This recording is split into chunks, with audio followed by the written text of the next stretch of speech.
हरियाणा के रेवाड़ी में कूलर बनाने वाली फैक्ट्री में भीषण आग लग गई। आसमान में छाया काले धुएं का गुबार। 2 दर्जन से अधिक फायर ब्रिगेड की गाड़ियों ने 2 घंटे की मशक्कत के बाद लपटों पर काबू पाया। आग लगने के कारणों का भी खुलासा नहीं हो पाया। नागपुर हिंसा में घायल हुए डीसीपी निकेतन कदम से मुख्यमंत्री देवेंद्र फडणवीस ने वीडियो कॉलिंग पर बात की है। सेहत का हाल जाना। कल शाम नागपुर में हुई हिंसा में 33 पुलिसकर्मी जख्मी हुए थे। एक पुलिसकर्मी पर कुल्हाड़ी से उपद्रवियों ने हमला किया था। नागपुर हिंसा पर महाराष्ट्र विधानसभा में मुख्यमंत्री देवेंद्र फडणवीस ने बयान दिया। कहा, औरंगजेब की कब्र पर चादर को लेकर फैली अफवाह की वजह से हिंसा भड़क गई। उपद्रवियों को चेतावनी दी। कहा, यह एक सुनियोजित हमला लगता है। कानून व्यवस्था अपने हाथ में लेने की इजाजत किसी को नहीं है। बख्शे नहीं जाएंगे उपद्रवी। छत्रपति संभाजीनगर में औरंगजेब की कब्र के पास सुरक्षा बढ़ा दी गई है। 50 से ज्यादा पुलिसकर्मी तैनात किए गए हैं। मेटल डिटेक्टर के जरिए कब्र पर पहुंचने वालों की जांच हो रही है।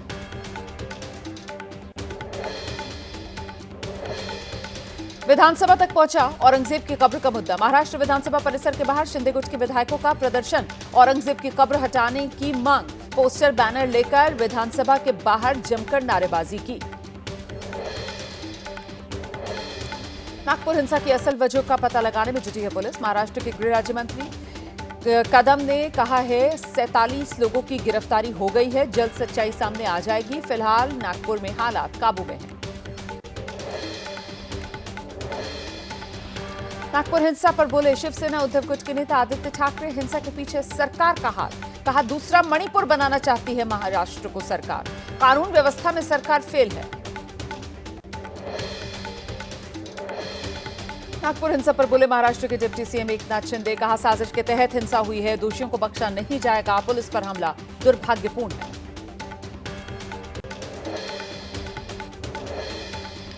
उद्धव गुट के शिवसेना सांसद संजय राउत ने नागपुर हिंसा को लेकर बड़ा आरोप। कहा, फडणवीस सरकार के इशारे पर दंगा हुआ है। औरंगजेब के नाम पर लोगों को भड़काने की कोशिश की जा रही है। महाराष्ट्र को बदनाम किया जा रहा है। नागपुर में कल देर शाम हुई हिंसा का सीसीटीवी वीडियो सामने आ गया है। लाठी डंडों के साथ गाड़ियों को तोड़फोड़ करते हुए उपद्रवी नजर आ रहे हैं। फुटेज के आधार पर उपद्रवियों की पहचान जारी। उपद्रवियों की एक-एक करतूत सीसीटीवी कैमरे में कैद हुई है। कई वीडियो सामने आ गए हैं। एक स्कूटी में आग लगाने की कोशिश करते नजर आए हैं कुछ लोग। कई गाड़ियों में तोड़फोड़ भी करते नजर आए उपद्रवी।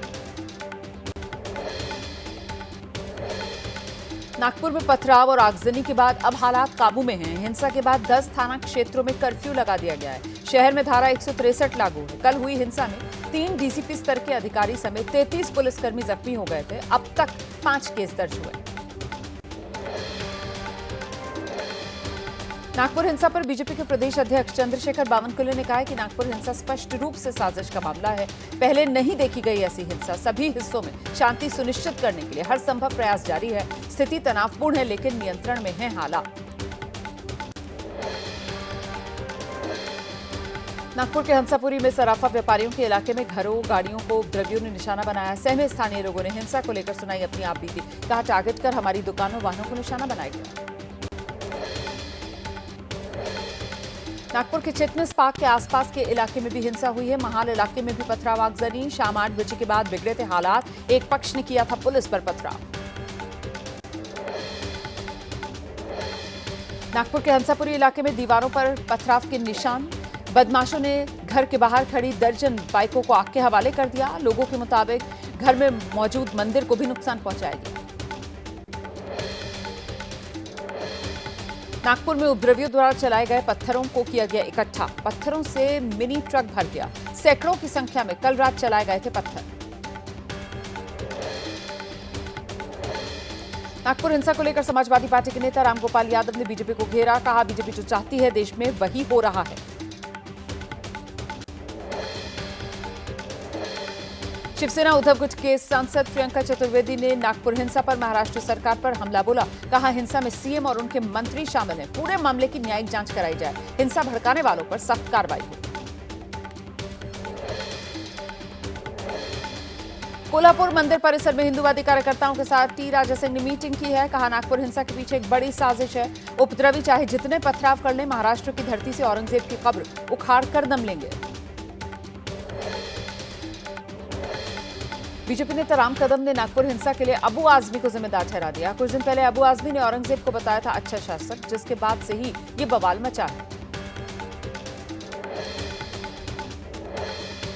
आंध्र प्रदेश के एनटीआर में वाईएसआरसीपी और टीडीपी समर्थकों के बीच झड़प हो गई। पथराव में कई पुलिसकर्मी घायल हुए हैं। घायलों को अस्पताल में भर्ती कराया गया है। स्थिति को काबू करने के लिए पुलिस बल तैनात। उपद्रवियों की पहचान करने में पुलिस जुटी।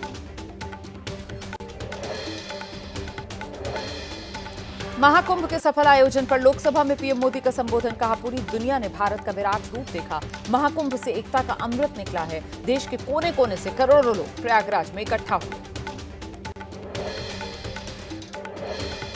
महाकुंभ पर सदन में प्रधानमंत्री मोदी के बयान पर राहुल गांधी का तंज। कहा, कुंभ हमारी संस्कृति है। इस बात पर प्रधानमंत्री से सहमत हैं, लेकिन प्रधानमंत्री ने भगदड़ के मृतकों को श्रद्धांजलि तक नहीं दी। कुंभ जाने वाले युवाओं को पीएम से रोजगार भी तो चाहिए। कांग्रेस सांसद प्रियंका गांधी वाड्रा ने महाकुंभ पर संबोधन को लेकर कहा, विपक्ष को भी अपनी बात रखने का मौका दिया जाना चाहिए था। महाकुंभ को लेकर हम अपनी बात रखते तो कोई समस्या नहीं होनी चाहिए। संसद में प्रधानमंत्री मोदी के कुंभ वाले संबोधन पर बोले कांग्रेस सांसद इमरान मसूद। कहा, प्रधानमंत्री मोदी को महाकुंभ में हुई भगदड़ पर भी बोलने चाहिए थे 2 शब्द। मृतकों को देनी चाहिए थी श्रद्धांजलि।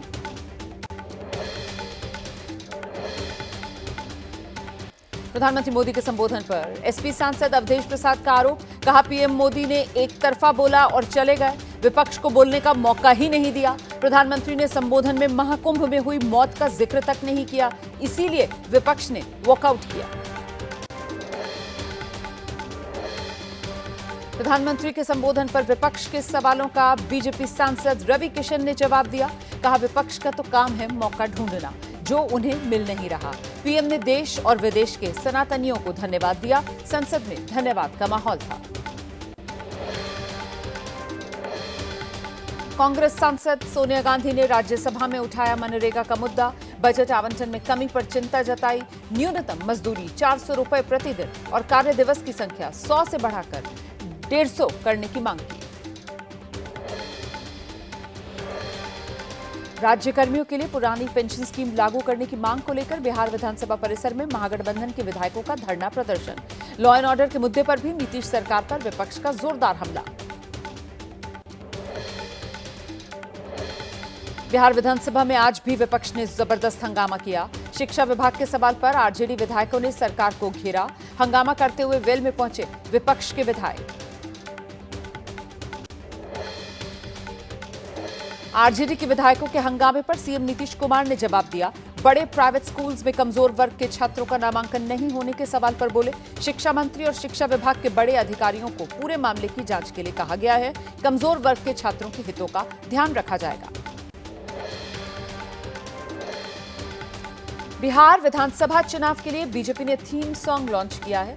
थीम सॉन्ग में बिहार के बदलने की तस्वीर दिखाई गई है। गाने में बीजेपी ने अपने अमृतकाल पर फोकस रखा है। पीएम मोदी के साथ नजर आ रहे हैं नीतीश भी। जमीन के बदले नौकरी मामले में लालू परिवार को समन। ईडी दफ्तर में आज राबड़ी देवी से तकरीबन 4 घंटे तक पूछताछ हुई है। कल लालू प्रसाद का ईडी के सवालों से सामना होगा।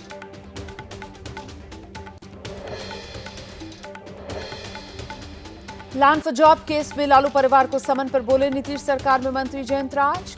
कहां गड़बड़ करने वालों पर ही कार्रवाई होती है। कानून सबके लिए एक है। जमीन के बदले नौकरी केस में लालू के परिवार के लोग शामिल, तभी तो पूछताछ चल रही है। तेलंगाना विधानसभा के बाहर बीजेपी युवा मोर्चा का राज्य सरकार के विरोध में प्रदर्शन। हैदराबाद विश्वविद्यालय के पास 400 एकड़ सरकारी जमीन की नीलामी का विरोध किया। पुलिस ने कई कार्यकर्ताओं को हिरासत में लिया। हैदराबाद में लाल मिर्ची के बाद बीआरएस का कांग्रेस के खिलाफ स्कूटी वाला प्रदर्शन। छात्राओं को स्कूटी देने वाले वादे पर सवाल खड़े किए। बीआरएस एमएलसी के कविता के नेतृत्व में कांग्रेस को याद दिलाया स्कूटी वाला वादा।